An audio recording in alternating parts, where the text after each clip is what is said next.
intinya bagaimana masyarakat itu melihat masjid hadir dan memberikan kemanfaatan buat mereka dan solusi.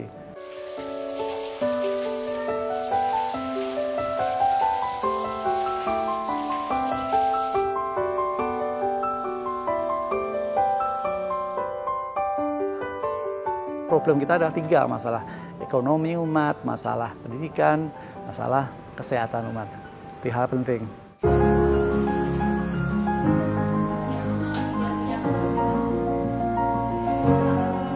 Konsep ibadah itu luas sebenarnya. Ketika kita bermanfaat buat orang lain, itu juga suatu ibadah.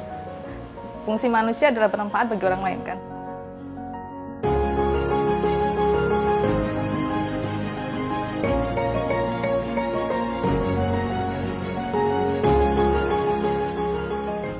Kami sebagai dokter, ketika memiliki ilmu medis, itu juga bisa bermanfaat. Dalam hal ilmu kami bermanfaat buat orang lain. Dengan cara apa? Dengan kita memberikan tindakan preventif, promotif, atau kuratif pada orang lain yang membutuhkan.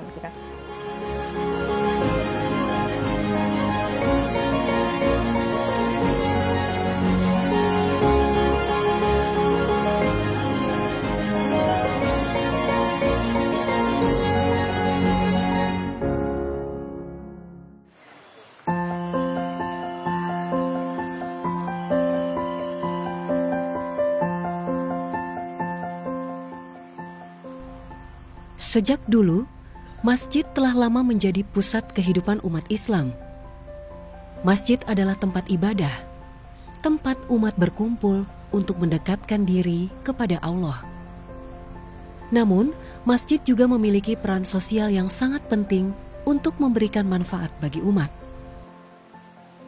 Salah satu peran besar yang diemban oleh Masjid Raya Bintaro Jaya atau MRBJ di Sektor 9 Bintaro, Tangerang Selatan ini adalah memberikan akses layanan kesehatan kepada umat, baik dari kalangan mustahik maupun umum.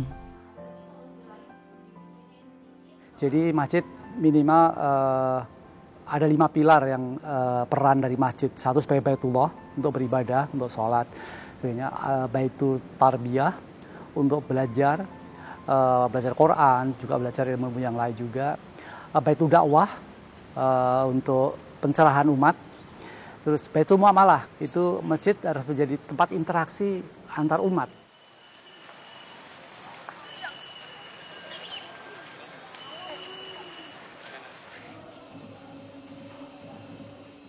Tentunya kita harus melihat lingkungannya ya, masjid di mana masjid itu berada.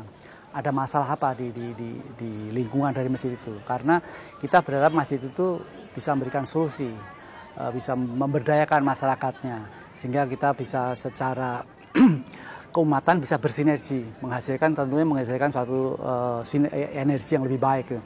Sebagai contoh, mungkin kalau secara khas ya kita bicara Indonesia nih, setidaknya ada 3 hal utama kan, 1 kemiskinan, 1 pendidikan, 1 kesehatan.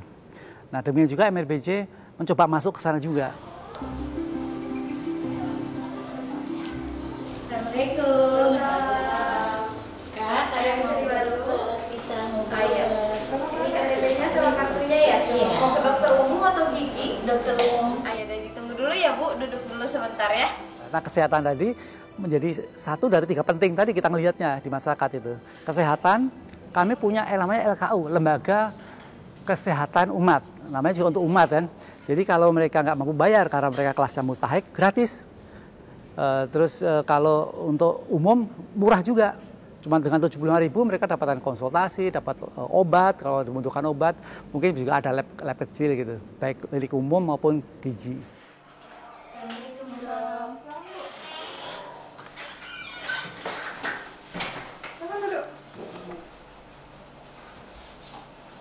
Dengan Ibu siapa Bu? Riana.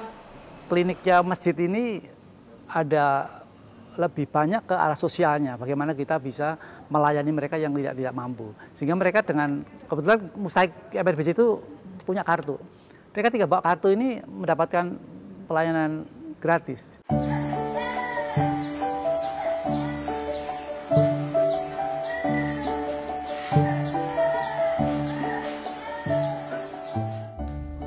Di klinik MRBJ yang telah berdiri sejak tahun 2007 ini, masyarakat bisa mendapatkan pelayanan kesehatan sesuai dengan kebutuhan mereka.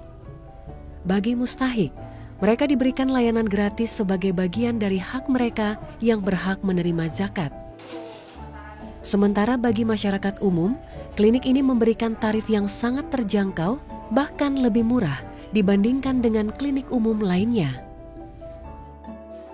Cuman ini saya tidak janjiin dia akan kencang terus karena kan nanti businya nyusut nih sama 2 bulan akan jadi geser. Jadi kami kan menghimpun dana zakat dari masyarakat. Pengembaliannya ke 8 asnaf, diantaranya 2 adalah fakir dan miskin. Nah ini yang berputar. Jadi mustahik datang, Bapak ini gratis, tapi kami catat di komputer kami bahwa hari ini mungkin ada 10 mustahik berobat dengan harga karena misalnya dokter umum ya 75 kali 10 jadi 50. Nah nanti perawat dan sebagainya mendapat laporan itu kan masuk ke teman-teman yang ngurusin mengenai lembaga amil zakat. Nah, nanti lembaga amil zakat akan mencairkan 750.000 dari dana zakat itu masuk ke rumah sakit. Jadi secara sistem kita beroperasi saling berkelindan antara fungsi-fungsi yang ada di masjid itu. Ibu Diana, obatnya? Ibu, ini obatnya diminum sebelum makan 2 kali sehari buat lambungnya ya Bu. Obatnya dikasih sama dokternya cuma 1 aja Bu. Dikasihnya. Terima kasih ya Bu, sehat-sehat Bu. Pelayanan yang kami berikan itu sesuai dengan klinik kami. Kriteria klinik kami adalah klinik Pratama ya. Jadi pelayanan yang kami berikan adalah pelayanan dasar.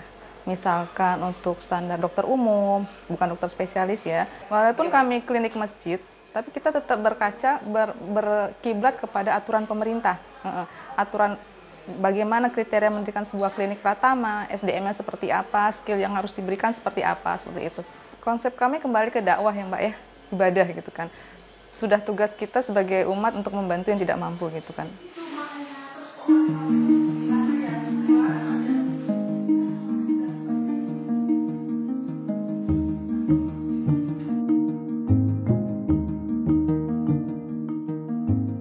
Klinik MRBJ juga mengajarkan nilai-nilai keikhlasan dalam membantu sesama. Selain memberikan layanan medis, masjid dan klinik mengajak umat untuk senantiasa berikhtiar dan berdoa, mengingat bahwa kesembuhan sejati berasal dari Allah Subhanahu wa Ta'ala. Kita sebagai manusia, sebagai dokter, kita hanya ikhtiar gitu kan. Ikhtiar saya sebagai dokter dan ikhtiar sebagai pasien adalah meminum obat yang disarankan oleh dokter gitu kan. Selanjutnya perkara hasil ya Allah yang menentukan. Jadi kita bukan Tuhan dokter gitu kan. Jadi tetap harus meminta kepada Tuhan, kepada Allah kan.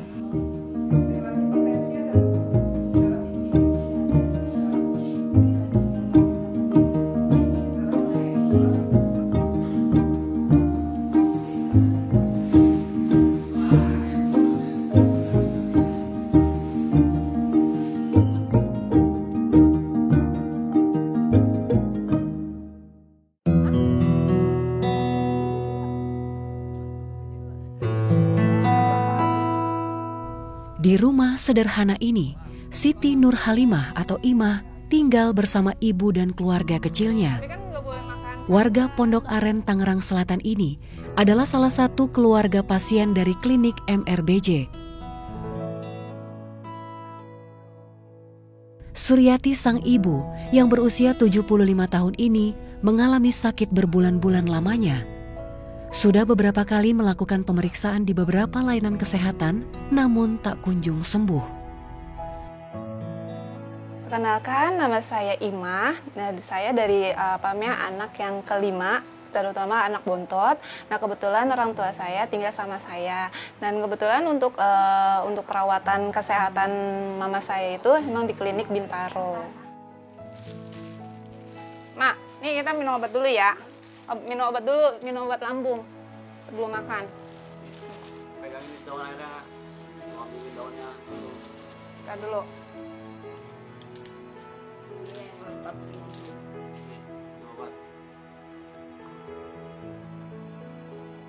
Nah, nama orang tua saya itu Suryati. Nah, sebelum berobat di Bintaro itu keluhannya hanya darah tinggi aja karena kepalanya sering keliengan, terus sama badannya sering nyeri. Gimana? Karena waktu itu berobat ke puskesmas itu mama nggak ada efeknya, gitu, nggak ada untuk kesembuhannya, itu sama-sama aja.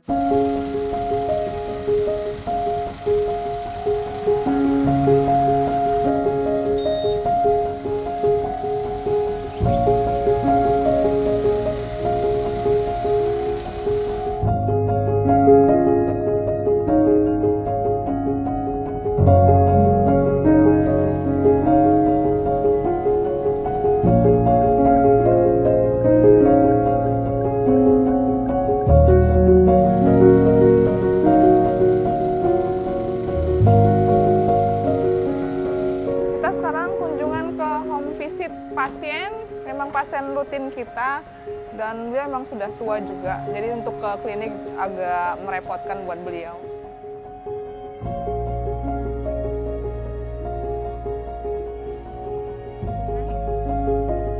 Sini terus. Enggak kan? Enggak.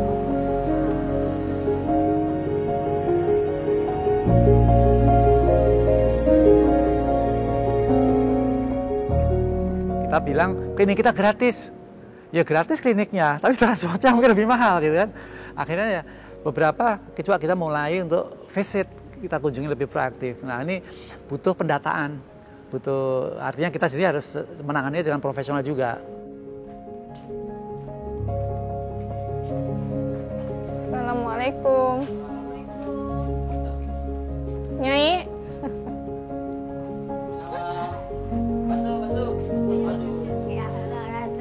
Sehat, Nyai.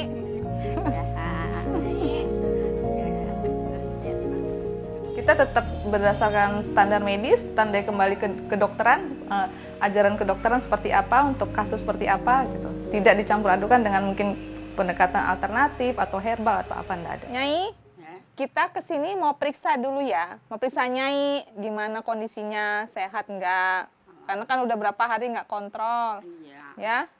Saya periksa ya. Kepalanya sebelah sana. Untuk secara mungkin terapi herbal atau alternatif itu belum ada bukti klinisnya yang memang kuat, kami bilang hanya seperti itu. Tinggi dikit. Pagi belum minum obat kan? Obat pagi belum diminum kan, Nyai?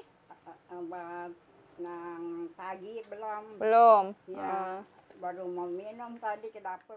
Kita hanya mengingatkan sebagai dokter bahwa hasil adalah Allah yang menentukan. Kita sebagai dokter, sebagai manusia, sebagai pasien, hanya ikhtiar. Ini vitamin tiap hari, obat darah tinggi juga tiap hari. Nah, ini obat lambungnya yang sehari 2 kali. Nah. Nih mah obat lambung. Obat lambungnya ya, Nyai. Iya. Nih. Kalau sebelum makan sebenarnya diminum.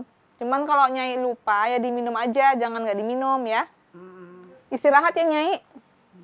Ya. Kurang tidur malam. Malam kurang tidur, Nyai.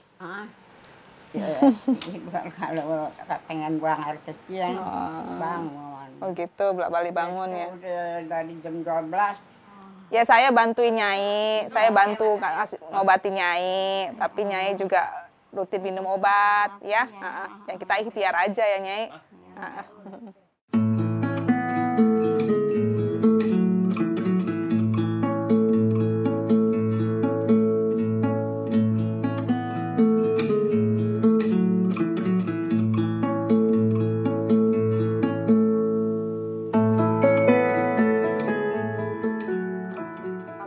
Ima tak menyangka bahwa hari itu Dr. Endang dan tim medis dari klinik MRBJ datang untuk mengunjungi ibunya. Pertemuannya dengan klinik MRBJ benar-benar membawa perubahan drastis bagi kesehatan sang ibu. Perubahannya tuh bener-bener drastis banget. Pertama, dokternya itu juga pun baik.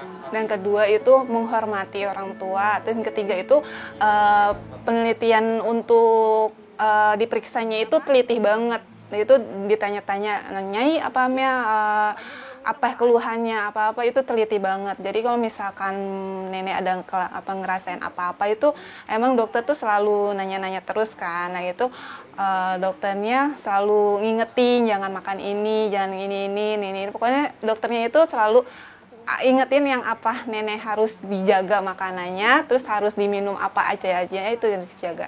Dan itu juga dokternya juga kayak kekeluargaan banget. Dan itu juga resepsionisnya juga ini banget, melayani banget. Kalau malam suka terbangun karena batuk, ada terbangun. Paling buang air kecil aja. Oh, tapi nggak batuk.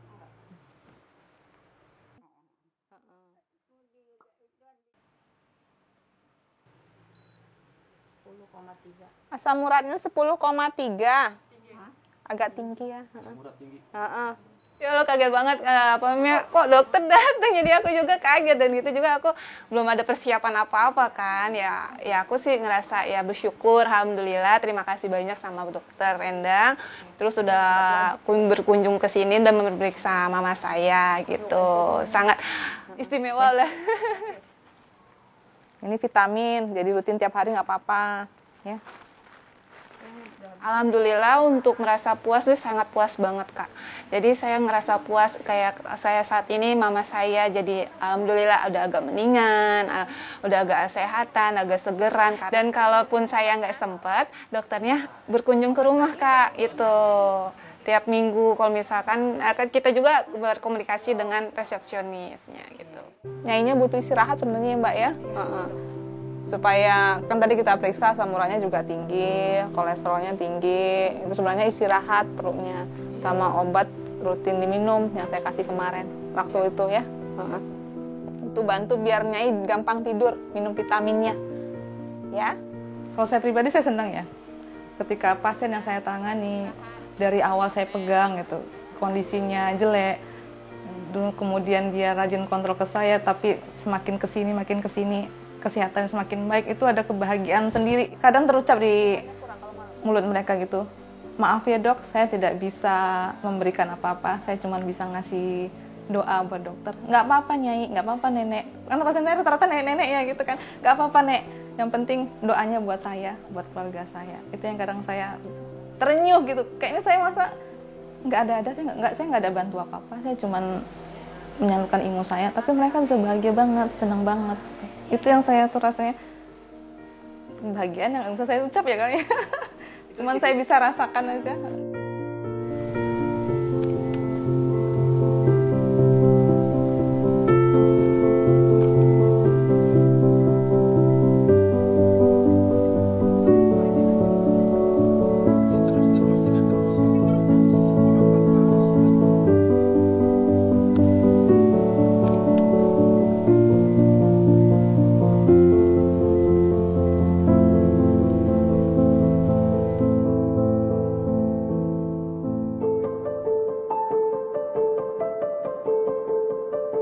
Promotif atau mungkin preventif, kira-kira apa program yang kita bisa lakukan sehingga itu bisa mengurangi jumlah pasien, juga artinya memelihara kesehatan masyarakat lebih awal daripada mereka menggunakan barang kuratif gitu ya. Kalau kita memang program bertambah, kita juga butuh. Jadi kan seperti saya bilang di awal, ada 3 hal ya di Indonesia khususnya, kan aspek kemiskinan, artinya ekonomi itu problem. Saya baca statistik itu hampir 26 juta kan rakyat kita tuh di bawah garis kemiskinan gitu. Nah, masjid bisa berkontribusi apa? Nah, orang-orang miskin ini mungkin juga di antara 26 itu juga nggak cuma masalah makan dan sebagainya, mungkin juga butuh kesehatan juga. Sehingga kita menyiapkan diri semaksimal mungkin, bisa nggak melayani mereka. Mau membuat generasi berikutnya gitu. Harus persiapannya sebenarnya jauh lebih baik gitu. Masuk dari kesehatan, kita berdasarkan kesehatan sehingga lebih berdaya secara fisikal, secara mindset dan sebagainya, sehingga mereka akhirnya bisa berpikir kreatif, dia mampu melakukan usaha yang produktif juga, sehingga dia keluarganya bisa mendapatkan pendidikan yang lebih baik juga. Jadi itu 3 pintu, sesuatu yang mulai dari mana saja nggak apa-apa gitu ya. Balik kesehatan, it's fine, karena kalau orang nggak sehat juga nggak bisa ngapa-ngapain juga gitu. That's the point ya. Dan kita orang ada sholat asar, sholat maghrib di situ. Yeah. Jadi sholat sekalian berobat. Alhamdulillah. Pas waktunya. Islam memang mengajarkan untuk kita menjaga kesehatan gitu kan. Peran kita sebagai dokter, misalkan melalui kegiatan-kegiatan MCU yang sering kami lakukan, medical check up, misalnya pemeriksaan gratis. Ini juga yang sedang digalakkan oleh pemerintah ya. Pemeriksaan kesehatan gratis itu kan ulang tahun misalnya gitu. Kami sebenarnya sudah jauh melakukan itu jauh sebelumnya udah ada. Jadi ketika ada event, kita bergabung dengan event-event acara-acara MRBJ, kita lakukan pemeriksaan medical check up. Ya, di satu sisi kita menjalankan ajaran Islam, satu sisi kita mendukung program pemerintah. Pemeriksaan kesehatan gratis.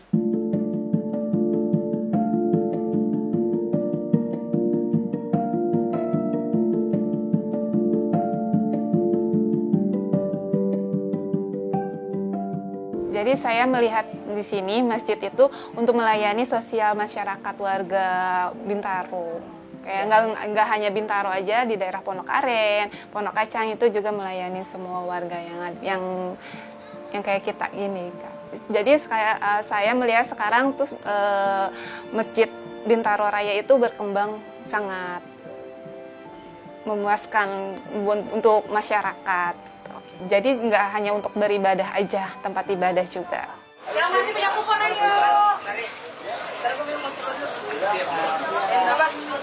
Ayo, baris. Harus sehat.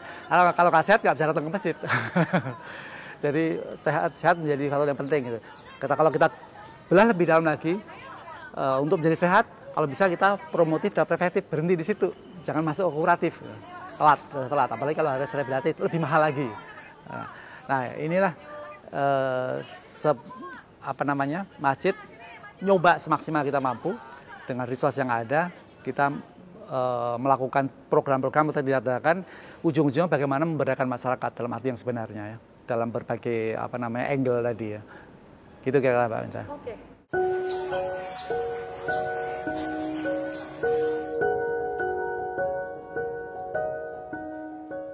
Kesehatan adalah amanah dan Islam mengajarkan untuk menjaganya. Klinik Masjid Raya Bintaro Jaya adalah contoh bagaimana masjid bisa berperan lebih dari sekadar tempat ibadah. Di sini, umat tidak hanya menemukan cahaya spiritual, tetapi juga harapan dan kepedulian untuk kesehatan mereka. Untuk klinik sendiri, saya berharap klinik ini tidak hanya seperti ini aja ya, berkembang ke depannya, bisa mandiri, tidak hanya melayani pasien-pasien mustahik, kita juga perlahan melayani pasien-pasien umum, mau dari dia lapisan ekonomi seperti apa, atau mungkin background-nya agamanya seperti apa, kita tidak memperhatikan itu.